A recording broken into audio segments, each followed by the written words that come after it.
자, 10월 12일입니다. 네, 오늘 우리 마지막 수업 시작이고요. 시간이고, 그 다음에 이제 지난주에 이제 예고해줬던 게 리덕스라고 하는 게 원체 쓰기가 복잡하니까 좀 코드를 단축할 수 있는 헬퍼를 하나 이제 마지막에 소개해드리겠습니다. 라고 말씀을 드렸었어요. 실제로 이제 제가 쓰려고 만들었던 코드인데 이제 얘를 사용해서 그 오픈 API에서 데이터를 끌어오는 거를 이제 마지막 내용으로 준비를 했어요. 그래서 지금 프로젝트 기본 구조는 앞에 제시했으니까 이거 확인하셔서 기본 프로젝트 세팅 해주시면 됩니다. 세팅 시간 좀 할애를 할게요. 네, 오늘 예제는 전부 오픈 API를 연동할 거기 때문에 그 백엔드 설정 별도로 추가로 안 하셔도 됩니다.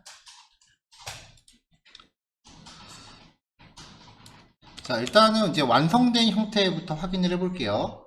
이제 우리가 그 사용했었던 그 백엔드 중에 그나마 가장 실무 형태에 근접했던 게 이제 오픈 API 연동이었어요. 그래서 영화진흥위원회 그 박스 오피스 조회하는 건데요. 저번에는 그냥 테이블로 풀렸는데 오늘은 그래도 테이블에 디자인을 좀 넣습니다. 나름. 아마 제가 만들었던 CSS 중에 가장 신경 쓴 걸 거예요. 네, 이렇게 해서 이제 테이블 구성을 좀 했고요. 그 다음에 이미지 검색입니다.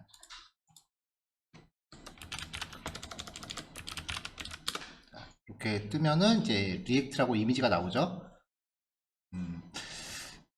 원래는 여기 이미지를 표시할 때 그 썸네일을 넣었거든요. 저는요. 원본 이미지는 이미지가 액박 뜨는 경우가 너무 많다고 해서 잘 안 썼는데 그게 대부분 네이버 블로그에서 퍼오는 거는 거의 무조건 액박이라고 보시면 돼요. 왜냐면 네이버가 외부에서 이미지 퍼가는 거를 허가를 잘 안 해요. 그래가지고 지금 여기서는 네이버 같은 경우에 이미지가 안 들어오니까 그걸 좀 응용해서 src 속성에 있는 이미지를 찾지 못했을 때, 그러니까 이미지 입장에서는 에러인 거죠. 이미지가 에러가 났을 때 이렇게 no 이미지라는 그림으로 대체하는 방법.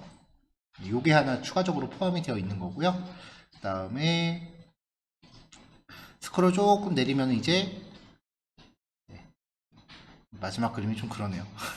자, 이렇게 해서 이제 여기까지요. 자,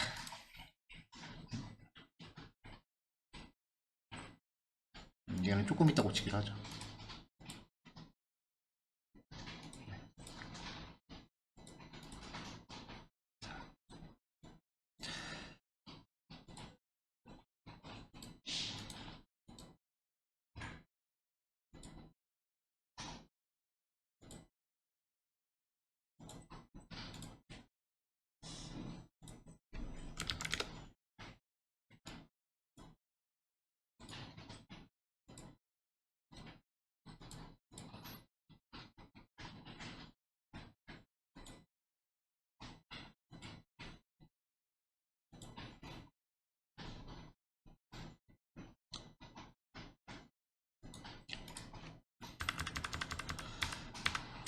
자, 일단 app.js는 뭐 더 이상 새로울 게 없죠. 코드가요.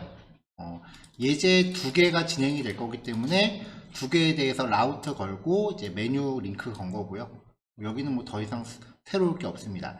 index.js 같은 경우는 지난 시간부터 약간의 변화가 생겼어요. 어떤 부분이냐면은 그 리덕스가 사용되기 시작하면서 리덕스 스토어를 다른 컴포넌트들한테 전파하기 위해서 이제 프로바이더라고 하는 태그, 네, 이 프로바이더라는 컴포넌트 쓰는 게 추가가 돼 있죠. 이 부분 체크하시면 되고요. 자, 그 다음에 이제 가장 난해한 게 이 스토어였죠. 자, 스토어를 작업할 때 기본 구성은 딱 이 코드라고 말씀을 드렸었어요.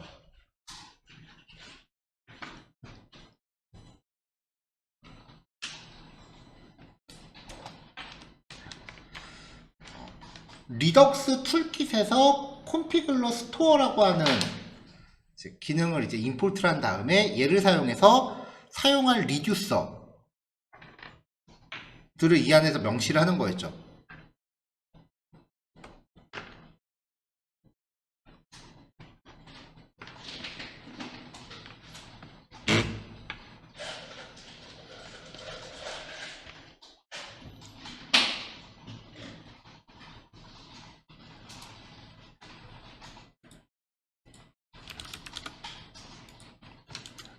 자, 그래서 오늘 예제에서는 우리가 두 개의 슬라이스를 만들 거기 때문에 이미지 서치 슬라이스라는 애랑 무비 랭크 슬라이스 두 개를 걸어줘야 돼요.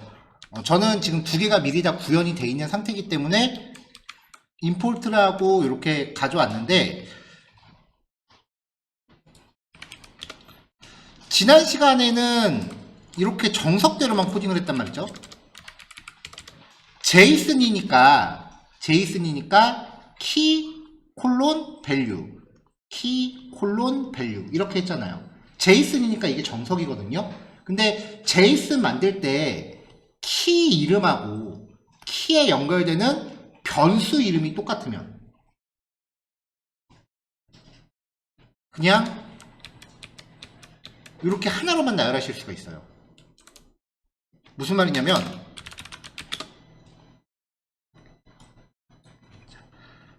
콘스트 age는 19이라고 했을 때 콘스트 멤버라고 해놓고 여기에 제이슨의 키 이름이 age인데 여기에다 갖다 놓을 변수도 위에 있는 age다. 이렇게 하게 되면 요거는 내가 이름을 age라고 정한 거고 뒤에 있는 거는 위에 있는 변수 19라는 값을 여기다 갖다 놔라는 뜻이에요. 그래서 정확히 할 때는 이렇게 키와 밸류를 다 쓰는 게 맞는데, 키 이름과 연결하는 변수 이름이 똑같으면 그냥 이렇게 age라고만 나열해도 돼요. 저는 개인적으로 이 문법 되게 안 좋아하거든요. 왜냐면 헷갈릴 소지가 너무 많아서. 근데 이렇게 리덕스 스토어 만들 때 이렇게 만드는 사람들 되게 많아요. 그래서 요런 방식도 있다라는 거 한번 보여드리려고 넣어봤고요.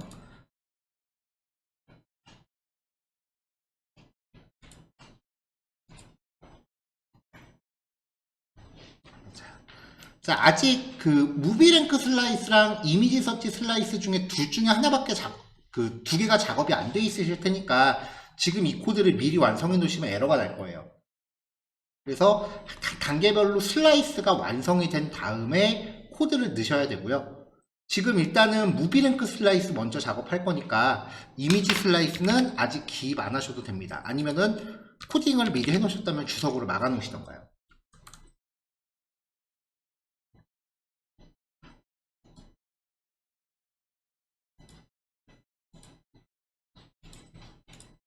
자, 그 다음에 이제 무비 랭크 슬라이스를 갈게요.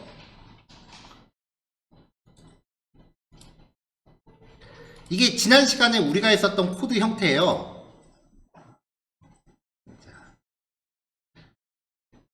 엑시오스 가져오고요. 그 다음에 영화진흥위원회 오픈 API에서 오픈 API 연동 주소를 복사해 와서 미리 상수로 준비했습니다.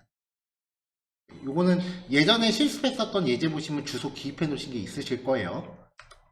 예제 다시 뒤적거리시기 좀 번거로우실까봐 주소는 제가 지금 톡방에 복사하실 수 있게 올려놓을게요.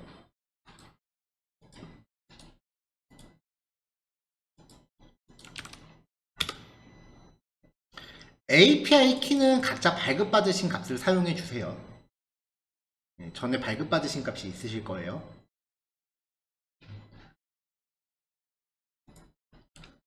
자, 이 영화진흥위원회 오픈 API를 연동할 때 연동 URL 형식이 주소가 이렇게 쭉 있으면요, 뒤에 물음표 찍고 키 이퀄 한 다음에 발급받은 키값 and 타겟 DT는 한 다음에 2024년 10월 11일 이런 식으로 조회하고자 하는 날짜 값을 전달했었어야 돼요.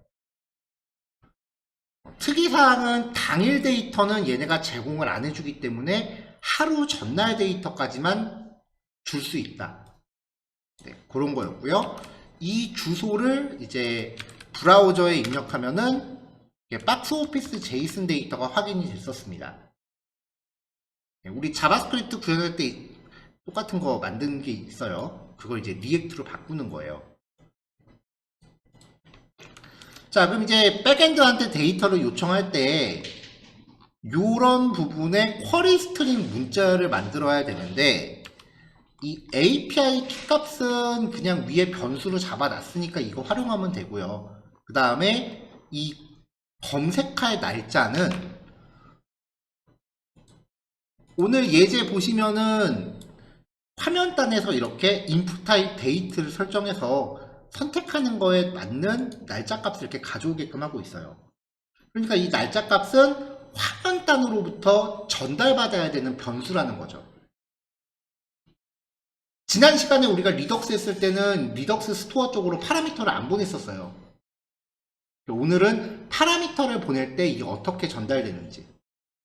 화면단에서 리덕스 처리할 때 이제 필요한 매개 변수들은요, 전부 다 이 페이로드라는 객체로 들어옵니다.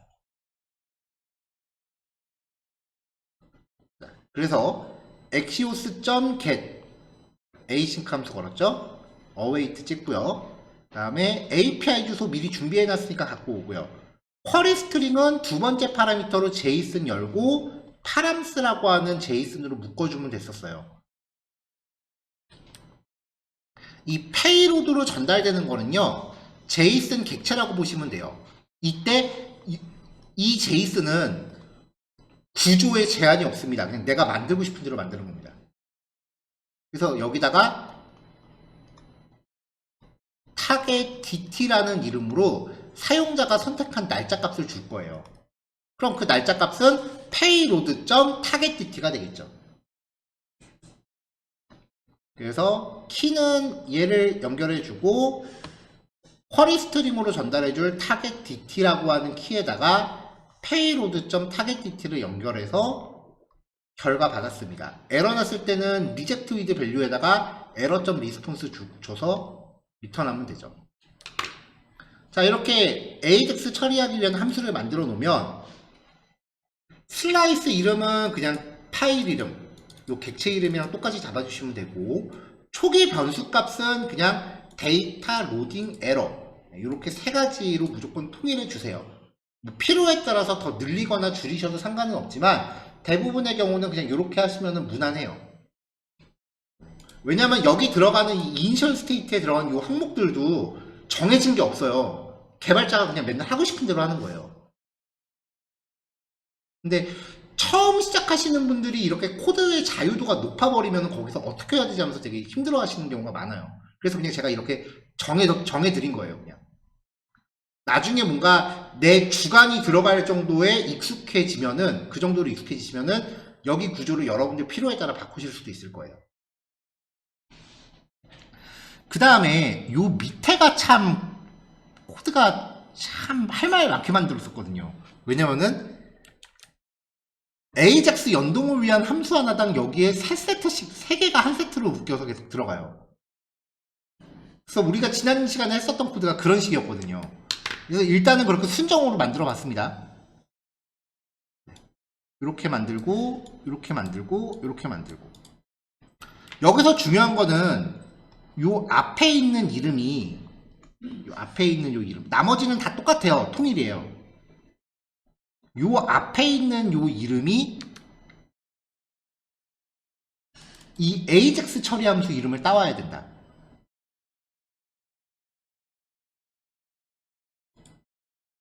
다른 거 없어요. 요거 코드 그대로 똑같이 복사해서 가는데 요 AJAX 이름 함수는 그냥 내 맘이에요. 근데 요 이름을 여기다가 이렇게 정해서 이거를 3개짜리 한 세트를 넣어줘야 돼요. 그리고 이 각각의 함수 안에서 해야 되는 것들도 이 함수 안에서 처리해야 되는 거예요. 만약에 이 이니셜 스테이트라고 하는 변수가 상황에 따라 달라진다면 이 안에서 해줘야 되는 처리도 이 변수에 맞춰서 달라져야 돼요. 근데 아까 여기를 제가 그냥 고정시켜 버렸잖아요. 그러면 이 안에서 하는 처리도 맨날 똑같아요. AJAX 시작할 때 로딩값 true로 바꿔주는 게 기본이고요. 백엔드랑 연동 성공하면은 이게 백엔드한테 받은 데이터니까 얘를 데이터라는 키로 연결하고 로딩은 끝났고 에러 없고, 에러가 나면은 로딩 끝났고 에러는 백엔드한테 받은 에러 정보를 여기다 이렇게 연결해서 넣어주고, 이니셜 스테이트에 들어가는 변수를 이렇게 맨날 이렇게 통일해서 쓰는 이유 중에 하나가요. 여기가 바뀌면은 이 세 개 로직이 바뀌어요. 아무리 리덕스 짜는 게 익숙하다 그래도 매번 상황에 따라 다른 코드 잘라 그러면 열받아요. 그래서 그냥 여기를 똑같이 통일해 버리고 그냥 이거 맨날 복사 붙여넣기 한 다음에 요 이름만 맞춰주는 거예요. 생각이 여기까지 미치니까 어라 이름만 바꾸면 되면은 이거를 굳이 맨날 복사 붙여넣기 할 필요가 있을까? 라는 생각에 미친 거죠. 네. 그래서 좀 만들어 봤어요.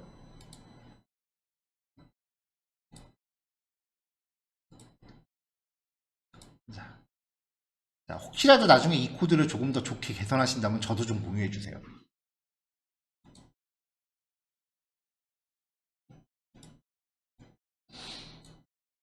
자, 일단은 리덕스에서 하는 요 펜딩이라는 요 기능,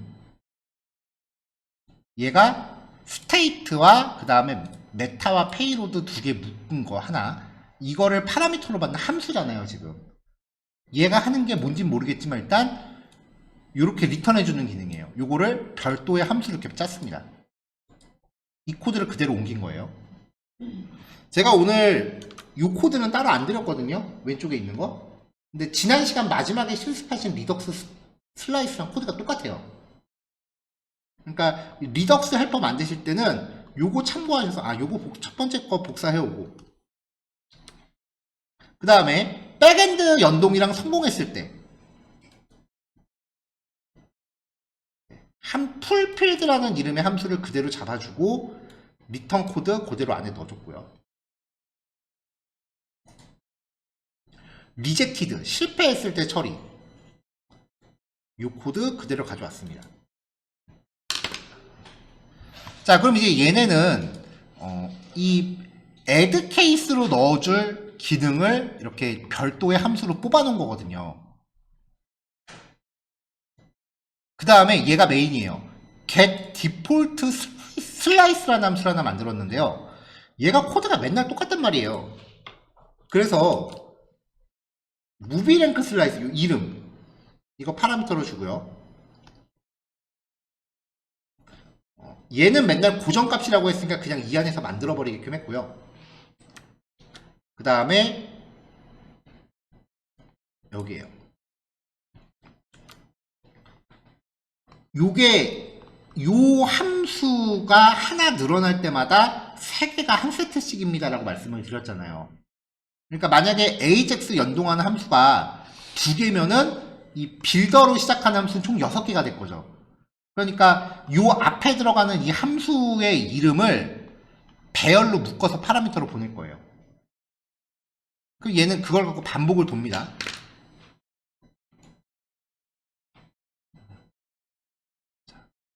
그 다음에 요 콜백은 나중에 따로 말씀을 드려볼게요. 자, 그래서 여기서 create 슬라이스를 여기서 해서 리턴을 해요. 이름은 요 이름값 파라미터로 준다 그랬죠? 그 이름 이렇게 세팅해 주고요. 그 다음에 이니셜 스테이트는 그냥 그대로 박아버렸어요. 이제 백박스 못하고 고정이에요. 그 다음에 이 엑스트라 리듀서라고 하는 얘를 이걸 가지고 반복을 돌렸어요. 얘가 뭐냐면은 요 get list라는 이름을 담고 있는 배열이에요. get list라는 이름을 배열로 줬습니다. 그럼 일단 이걸 갖고 반복을 돌겠죠. 지금 여기서 한 번밖에 안 해요. 이제 지금 V는 이제 get list예요.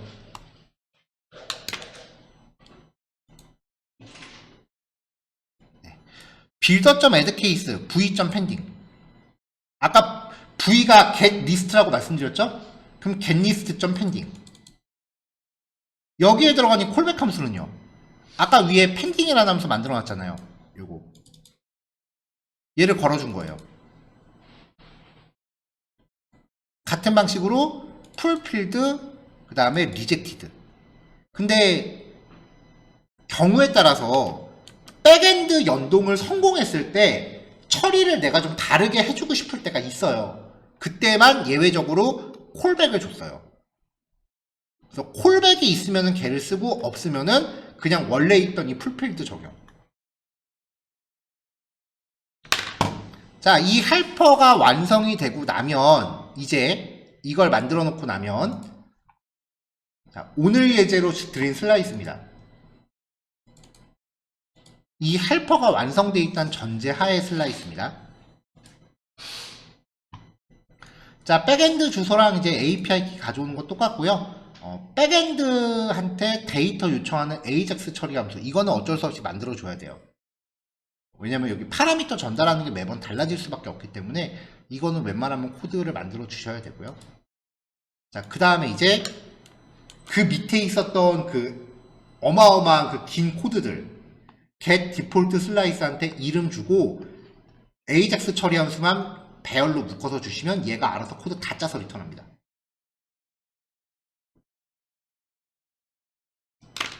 AJAX 코드는 자바스크립트 할 때부터 꽤 많이 해왔던 코드잖아요. 요것도 모듈화 해볼까 했는데 얘는 getPost put delete가 좀 매번 달라지기 때문에 어쩔 수가 없고요. 그리고 파라미터 전달하는 것도 매번 달라져야 되니까 얘는 모듈화 안 하는 게 낫겠더라고요. 근데 리덕스 부분은 이렇게 한 줄로 커버할 수 있게끔 좀 모듈화를 해놨어요. 사실 이거 만들어 놓고 나니까 요즘 유행하는 리액트 쿼리를 굳이 손댈 이유를 모르겠어요. 리액트 쿼리가 아무리 간단하다 그래도 한 줄로 끝나진 않거든요.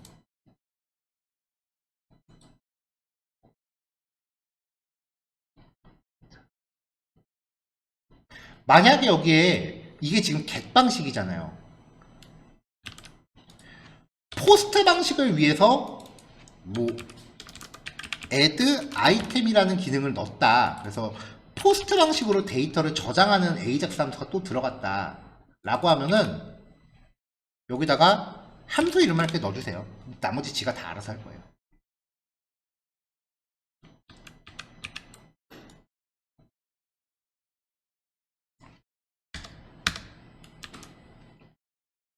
여기 코드 짜는 게 너무 귀찮아서 만든 건데 만들어 놓고 잘 써먹고 있습니다. 조금 이제 걱정이 되는 거는 자바스크립트 문법이 좀 익숙하시지 않으시면은 좀 구조가 이해하시기 좀 힘드실 수도 있어요. 뭐 크게 그렇게 복잡한 코드는 아니에요. 여기서 반복만 돌면서 알아서 이렇게 객체 만들어서 여기서 한 번에 리턴해 주는 것 뿐이니까.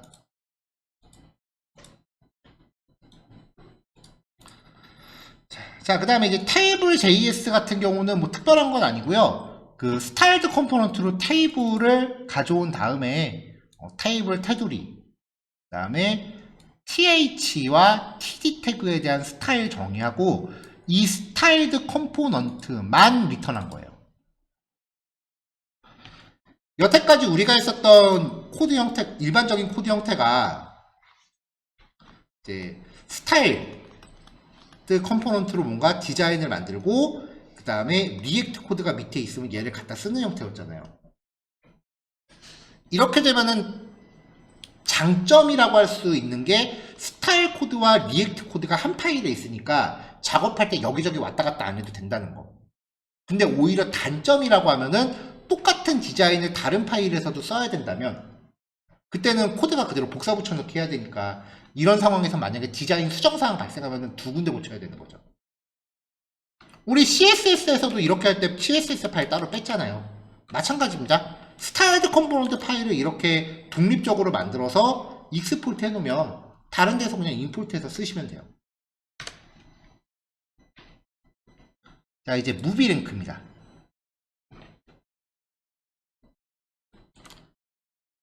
메모 들어왔고요. 페이지 열자마자 초기화 해야 되니까 유즈 이펙트 가져왔고 유즈 스테이트와 유즈 콜백 들어왔습니다. 이벤트 처리하려고 들어온 거고요. 일단 리덕스를 쓰겠다라고 한 이상은 요 두 줄은 무조건 가져오셔야 돼요. 리액트 리덕스에서 유즈 셀렉터랑 유즈 디스패치 얘는 무조건 가져오셔야 되고 슬라이스에 정의해 놓은 AJAX 연동 함수 가져오셔야 되고요. 스피너, 에러뷰, 조금 전에 봤었던 테이블 가져왔어요. 그러니까 이 테이블 컴포넌트의 역할이 뭐냐면은 우리가 예전 같았으면은 지금도 뭐 굳이 그렇게 짜셔도 유효하지만 이 자리에 이렇게 스타일드 컴포넌트 코드가 이렇게 들어가는 게 보통이라고요. 자바스크립트 안에서 스타일드 컴포넌트 코드가 들어가고 얘를 밑에서 쓰는 게 보통이라고요. 근데 만약에 이 테이블을 다른 데서도 또 쓸 것 같다라고 하면은 스타일드 컴포넌트만 따로 빼놓고 임포트 시키는 거죠. 자, 그 다음에 이제 날짜 처리 라이브러리 day.js 준비했습니다. 왜냐면은 인풋 태그에서 날짜를 선택하면은 이렇게 들어오는데 이거를 오픈 API에 줄 때는 빼기 기호 빼고 줘야 돼요. 요거는 단순히 문자열 리플레이스로 해결이 되는데 아까 실행 결과 부족했지만 페이지 열리자마자 자동으로 데이터를 하나 조회를 해와요. 근데 얘가 당일 날짜는 안 되기 때문에 오늘 날짜에서 하루 전 날짜를 계산을 해야 되거든요. 그 날짜 계산을 하기 위해서 day.js 가져왔어요.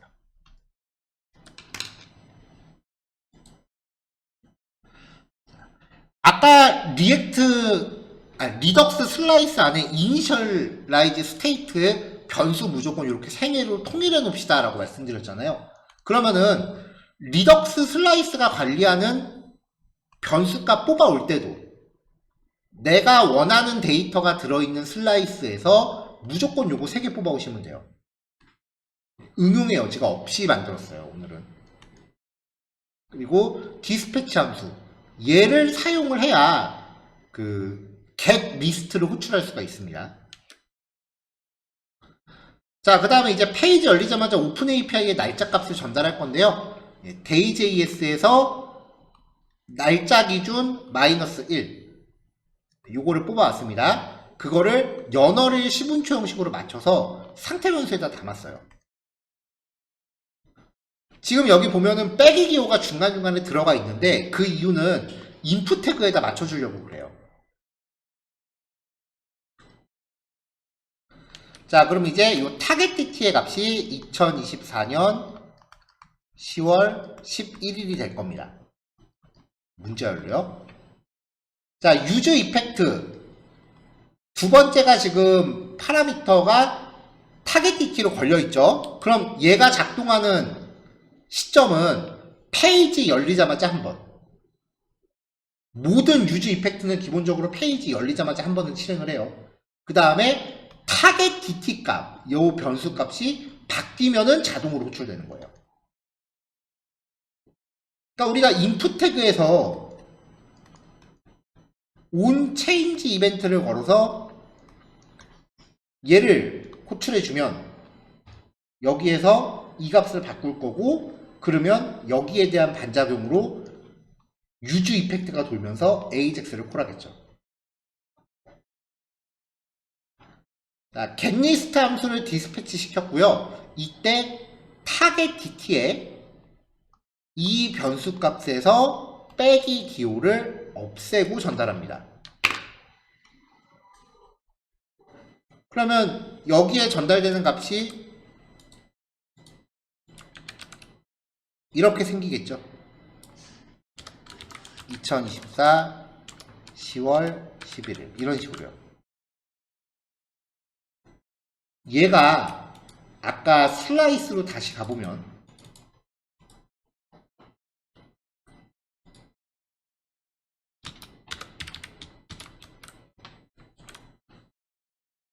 이 값이 페이로드로 들어오는 거예요.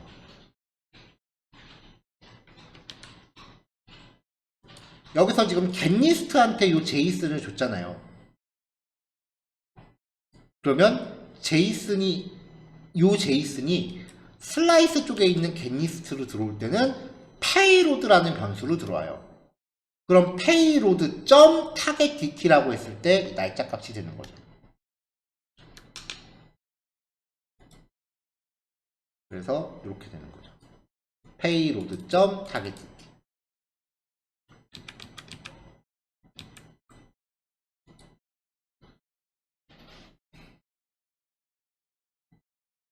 자, 드롭다운에 대한 이벤트입니다. 드롭다운, 날짜 처리에 대해서 유즈 콜백 이벤트 걸고요. 값이 바뀌면 스스로의 선택 값을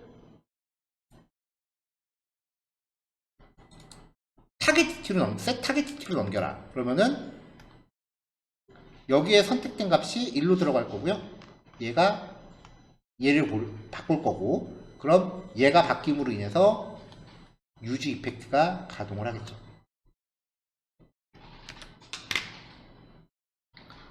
자, 화면 제목 걸고요. 그 다음에 로딩 그 스피너 걸고요. 그 다음에 검색 폼이죠. 검색 폼의 인풋 타입 데이트고요. 변경 이벤트 위에 있는 거 걸어줬어요. 자, 백엔드 연동 결과 에러가 있다면은 에러 뷰를 통해서 에러 정보 출력하고, 그렇지 않다면 테이블, 아까 만들었던 테이블입니다. 주의하실게요. 지금 대문자예요. 아까 그 스타일드 컴포넌트 빼놓은 그 컴포넌트예요. HTML 태그 아닙니다. 자, 그럼 이제 백엔드가 데이터를 받아오면 요 전체가 데이터라는 이름으로 들어오니까, 데이터가 있으면 데이터.점 박스 오피스 리절트 안에 데일리 박스 오피스 리스트, 이걸 가지고 반복 돌아서 테이블 태그를 맞춰줬습니다.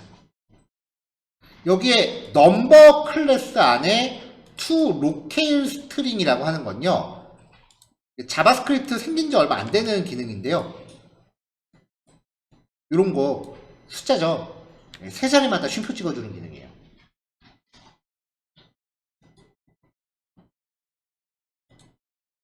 네, 이렇게 하시면 이제 이런 화면을 보실 수가 있습니다.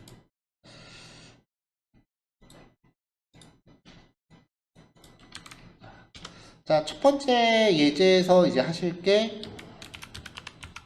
컴포넌트 안에 table.js, 헬퍼스 안에 리덕스 헬퍼.js, 페이지 그 다음에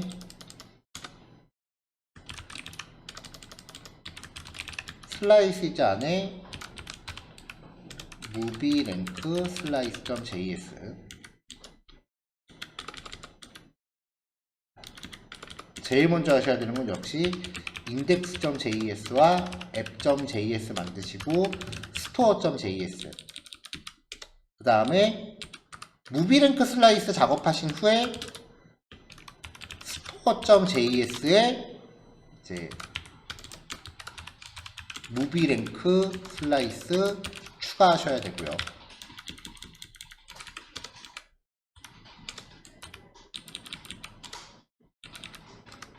여기까지 준비가 다 되셨으면 이제 페이지스 안에 무비 랭크 안에 index.js 이렇게 작업을 하셔야 돼요. 지금 제가 여기 적어드린 게 그 코드가 흘러가는 흐름에 따라서 지금 순서대로 적어드린 거거든요. 이게 어떤 요소들이 준비가 되어야 내가 페이지를 작업할 수 있는지. 시작은 항상 화면에서 시작하시면 돼요. 화면에서 시작했을 때 내가 만든 화면이 뭐를 호출하고 얘가 어떤 것에 의해서 초기화가 되고, 이렇게 흘러가는 흐름을 아셔야 돼요. 작성은 흐름의 반대 순서대로 작성을 합니다. 코드가 흘러가는 순서를 기억하시지 못하시면은 이제 양이 너무 방대하기 때문에 그냥 이름 순으로 정렬돼 놓고 의미 없이 따라치기만 하시게 될 거예요. 이게 호출되는 그 순서를 잘 가능하셔서 그 순서에 맞게 작업하셔야 전체적인 맥락이 머리에 들어와요. 이제 프레임워크 수업할 때 항상 그 걱정이 되는 게, 이 흐름을 설명이 이제 여기부터 기니까요. 이걸 과연 이 설명 끝까지 따라오시는 게 물론 힘들 텐데 다 따라오셨을까? 라는 거에 대한 걱정이거든요. 코드가 흘러가는 그 흐름을 놓치시면 안 돼요.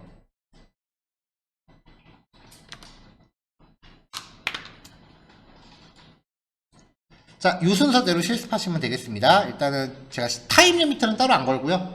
일단 적당히 다 마무리가 되시면 다음 넘어갈게요.